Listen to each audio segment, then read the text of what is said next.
नमस्कार, मैं डॉक्टर पलाशी विश्वास आप सबका मेरे YouTube चैनल हिंदी साहित्य का सरल अध्ययन में स्वागत है। आज हम मुंशी प्रेमचंद द्वारा रचित एक प्रसिद्ध नाटक करबला नाटक की समीक्षा करेंगे। करबला नाटक मुंशी प्रेमचंद द्वारा रचित एक प्रसिद्ध रचना है। ये एक ऐतिहासिक तथा धार्मिक नाटक है। करबला का युद्ध इतना प्रसिद्ध है कि इसकी ऐतिहासिकता अपने आप ही सिद्ध हो जाती है। प्रस्तुत नाटक में कुछ हिंदू बंधुओं द्वारा हजरत हुसैन की मदद करते हुए दिखाया गया है।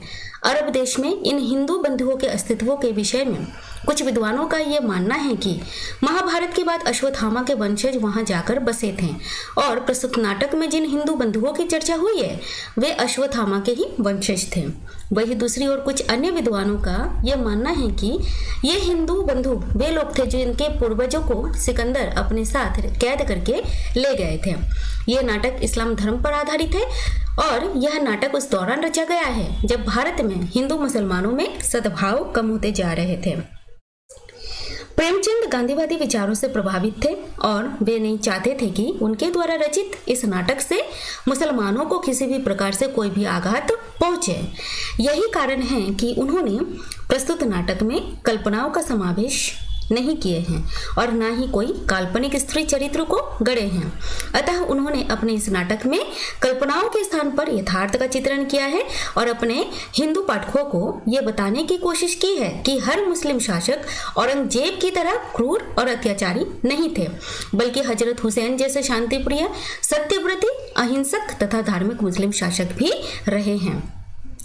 तो चलिए शुरू करते हैं नाटक के तत्वों के आधार पर करबला नाटक की समीक्षा। नाटक का सबसे पहला तत्व होता है कथानक। करबला नाटक की कथानक ऐतिहासिक तथा धार्मिक पृष्ठभूमि पर आधारित है।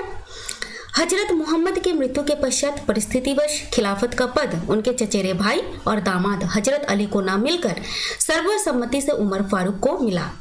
हजरत मोहम्मद ने ही सर्वसम्मति से खलीफा नियुक्त करने का नियम बनाए थे।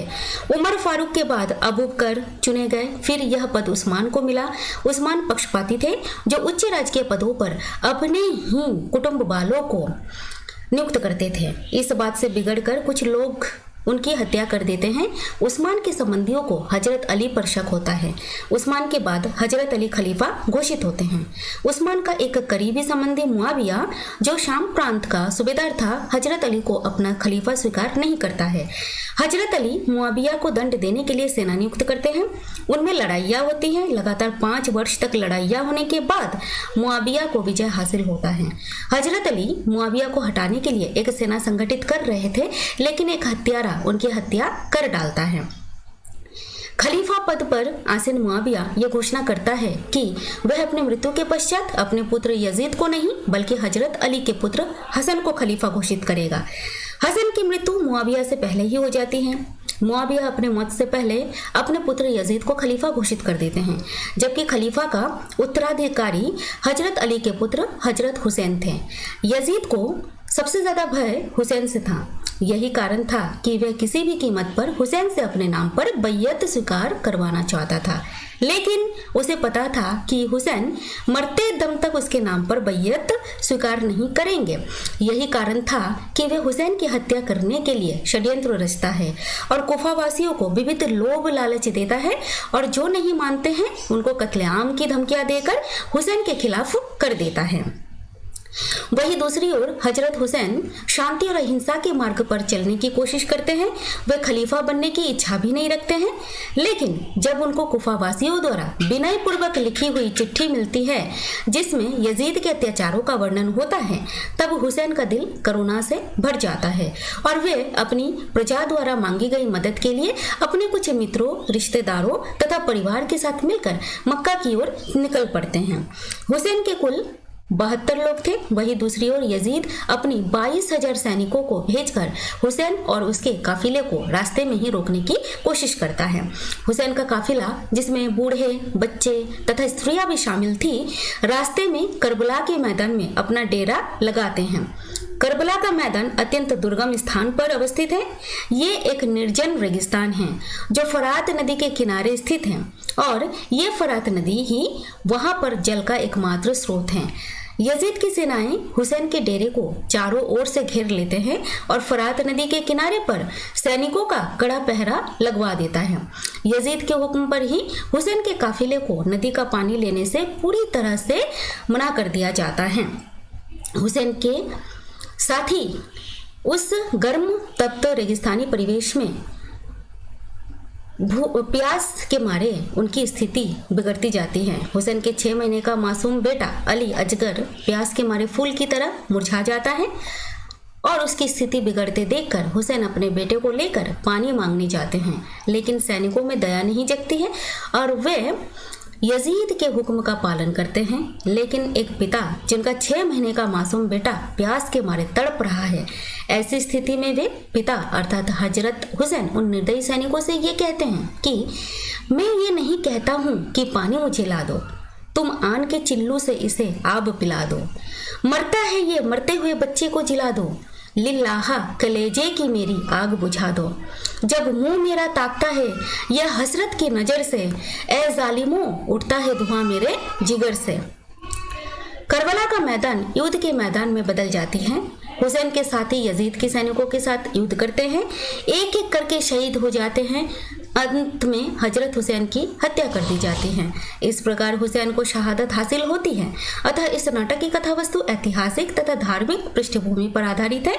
कथानक में कल्पनाओं का मिश्रण कहीं नहीं नजर आता है।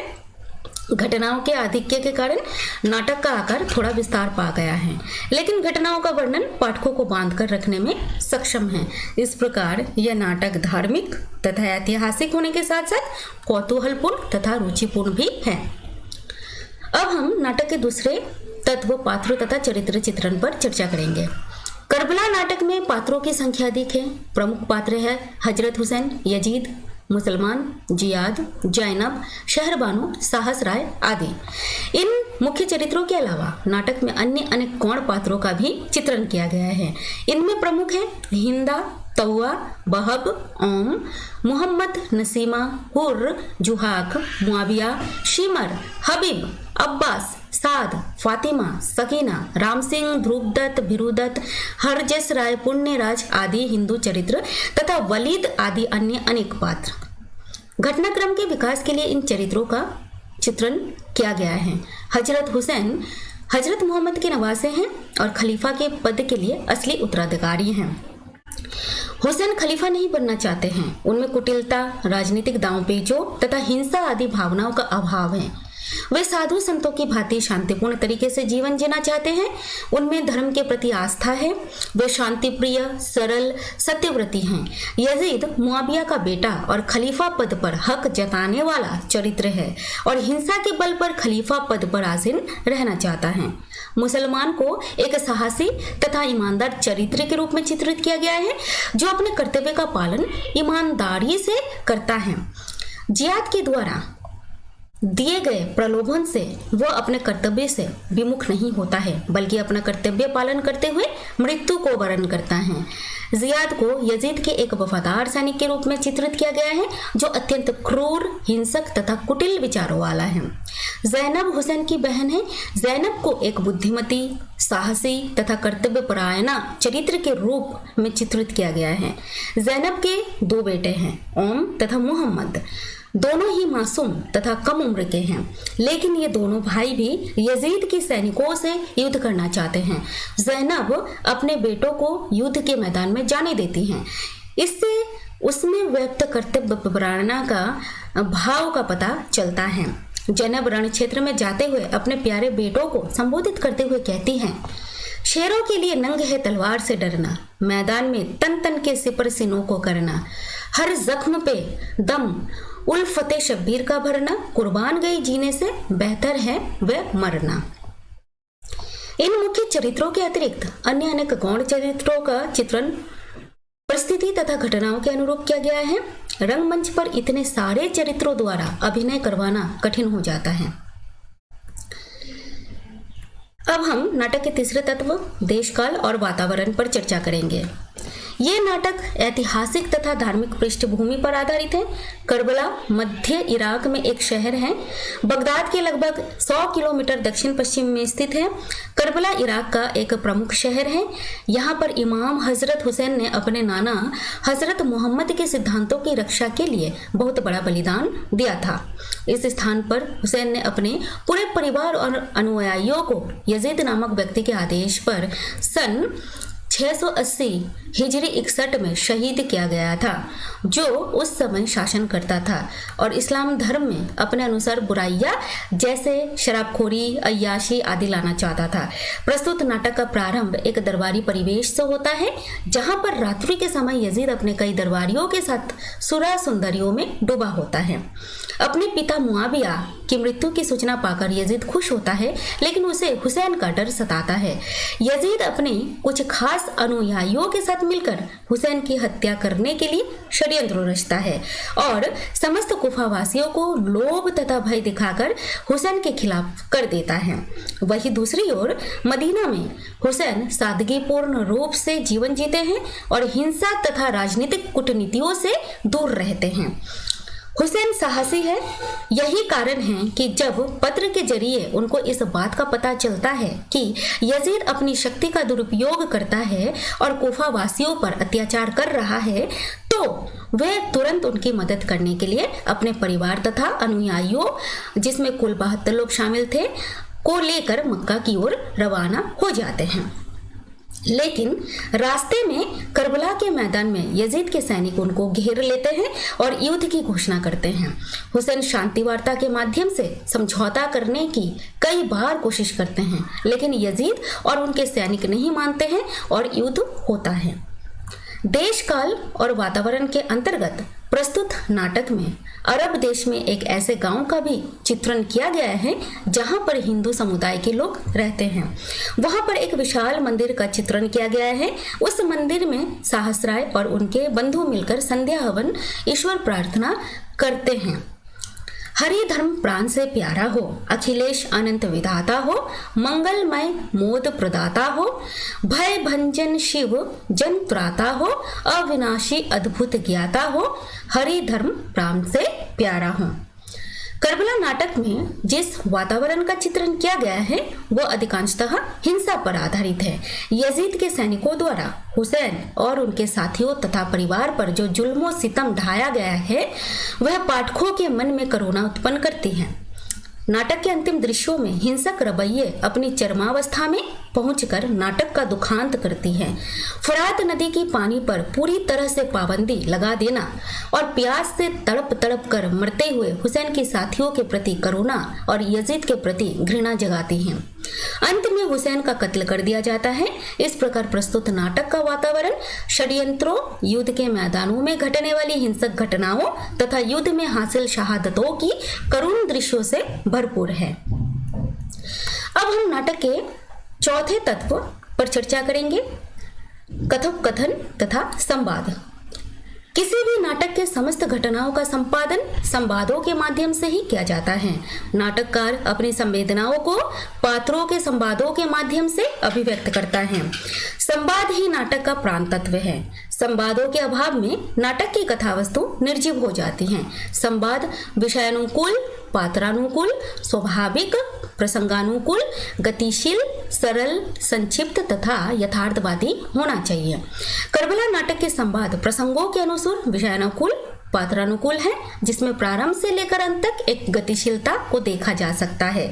छोटे छोटे संवादों का प्रयोग किया गया है। उर्दू फारसी शब्दों का प्रयोग बहुलता से किया गया है। इसके बावजूद सरलता को बरकरार रखने की कोशिश लेखक ने की है। कहीं कहीं पर बड़े बड़े संवादों का प्रयोग किया गया है, लेकिन पाठकों को अर्थबोध में किसी प्रकार की कठिनाई नहीं होती है। पात्रों के मानसिक द्वंद्व को दर्शाने के लिए कहीं कहीं पर स्वागत भी दिया गया है। मदीने का गवर्नर वलीद अपने दरबार में बैठा हुआ अपने आप से कह रहा होता है, अर्थात स्वागत कह रहा है कि मरवान कितना खुदगर्ज आदमी है, मेरा मातहत होकर भी मुझ पर रोब जमाना चाहता है। उसकी मर्जी पर चलता तो आज सारा मदीना मेरा दुश्मन होता। उसने रसूल के खानदान से हमेशा दुश्मनी की है। प्रेमचंद जी ने प्रस्तुत नाटक में गीत तथा शायरी का भी समावेश किए हैं और उन गीतों तथा शायरियों से पात्रों के मनोदशाओं का यथार्थ चित्रण भी किया गया है। करबला के युद्ध में जब हुसैन की बहन जैनब अपने दोनों मासूम बेटों को अपने खानदान की आबरू बचाने के लिए रण क्षेत्र में भेजती है, तब हुसैन अपनी बहन जैनब से कहते हैं कि मरकर भी ना भूलूंगा मैं एहसान तुम्हारे, बेटों को भला कौन बहन भाई पे वारे, प्यार ना किया उनको जो थे जान से प्यारे, बस माँ की मोहब्बत के ये अंदाज है सारे। इस प्रकार हम देख पाते हैं कि ऐसे गीतों तथा शायरियों के माध्यम से भी लेखक ने कथोपकथन को आगे बढ़ाने की कोशिश की है। संवादों के अतिरिक्त इन गीतों तथा शायरियों के माध्यम से भी लेखक ने पात्रों के मन के भावों को अभिव्यक्त कर पाठकों तक पहुंचाने का सफल प्रयास किए हैं। अब हम नाटक के 5वें तत्व भाषा शैली पर चर्चा करेंगे।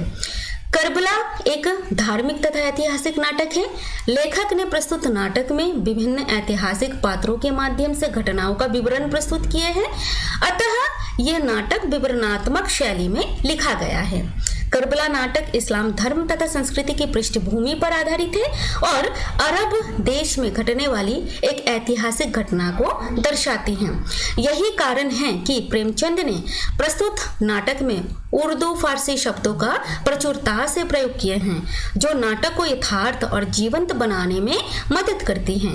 युद्ध के मैदान में हुसैन फौज के सामने खड़े होकर कहते हैं कि बेटा हूँ अली का, वह निवासा रसूल का, माँ ऐसी की सब जिसकी शफाअत के है मुहताज, बाप ऐसा सनम खानों को जिसने किया ताराज, बेटा हूँ अली का, वो निवासा रसूल का। इस प्रकार हम देख पाते हैं कि इस गीत में निवासा, शफाअत, मुहताज, सनम खानों, ताराज आदि उर्दू फारसी शब्दों का प्रयोग किया गया है। ऐसे अनेक शब्दों को प्रस्तुत नाटक में शुरू से अंत तक देखा जा सकता है। हिंदुओं के प्रसंग में शुद्ध खड़ी बोली तथा संस्कृतनिष्ठ शब्दावलियों का प्रयोग किया गया है। युद्ध के मैदान में विभिन्न चरित्रों के माध्यम से ओजपूर्ण शब्दों का प्रयोग किया गया है। हुसैन के कथन में वीर रस, शांत रस तथा करुण रस का परिपाक किया गया है। मुसलमान, जैनब, ओम, मोहम्मद आदि पात्रों के कथन में वीर रस झलकता है। युद्ध की घटनाओं पर आधारित होने के कारण प्रस्तुत नाटक की भाषा ओजमयी है। लेखक ने प्रस्तुत नाटक में ओजमयी भाषा का सुंदर प्रयोग किए हैं, अतः भाषा शैली की दृष्टि से करबला नाटक सफल सिद्ध होता है।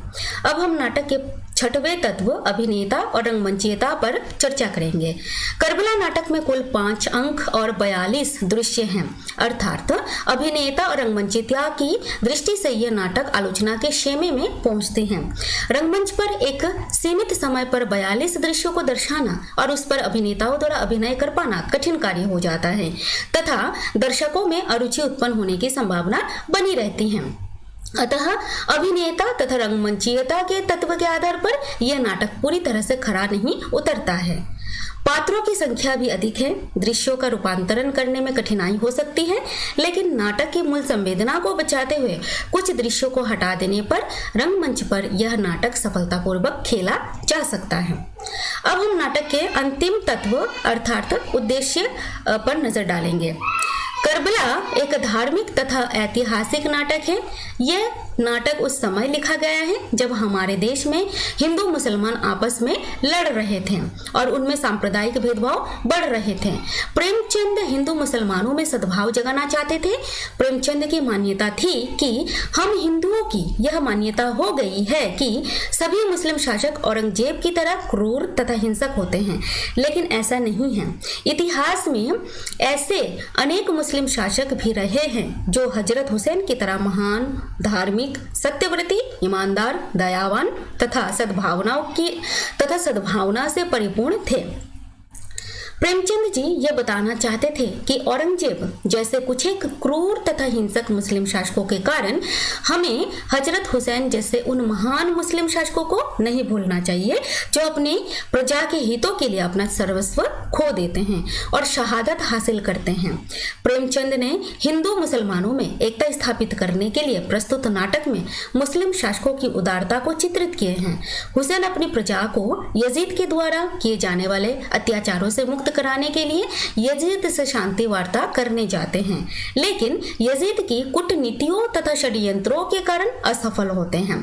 हुसैन का युद्ध अहिंसा पर आधारित था जो गांधीवादी विचारों से मेल खाता है, लेकिन यजीद किसी भी हालत में षड्यंत्र रचकर शक्ति प्रयोग के माध्यम से खलीफा बनना चाहता है और प्रजा को विविध लालच तथा मृत्यु दंड का भय देकर हुसैन के खिलाफ कर देता है। इस प्रकार हुसैन के साथ धोखा होता है। इसके बावजूद हुसैन अपने ईमान के आगे नहीं झुकते हैं, बल्कि मृत्यु हासिल होने तक वह शांति वार्ता के माध्यम से युद्ध समाप्त करने की कोशिश करते हैं। इस प्रकार हुसैन के माध्यम से लेखक ने सत्य और अहिंसा के मार्ग पर चलने की प्रेरणा दी है। धर्म की रक्षा करना भी एक सच्चे शासक का कर्तव्य होता है। प्रस्तुत नाटक में यजीद खलीफा पद पर आसीन होकर इस्लाम धर्म में अनाचार, सुरापान, बेईमानी, षड्यंत्र आदि बुराइयां लाने की कोशिश करता है, लेकिन हुसैन सत्य तथा अहिंसा के मार्ग पर चलकर अपने प्रजा के हितों के लिए तथा अपने धर्म की रक्षा के लिए शहादत हासिल कर लेते हैं। उन्हें शहादत स्वीकार है, लेकिन धर्म में अनाचार लाना स्वीकार नहीं। इस प्रकार प्रेमचंद ने प्रस्तुत नाटक के माध्यम से एक सच्चे शासक के चारित्रिक गुणों को उभारा है, जो सत्य और अहिंसा के मार्ग पर चलकर अपने धर्म की रक्षा करते हैं। ये इस प्रकार हम देख पाते हैं यह नाटक 100 उद्देश्य पूर्ण है। धन्यवाद।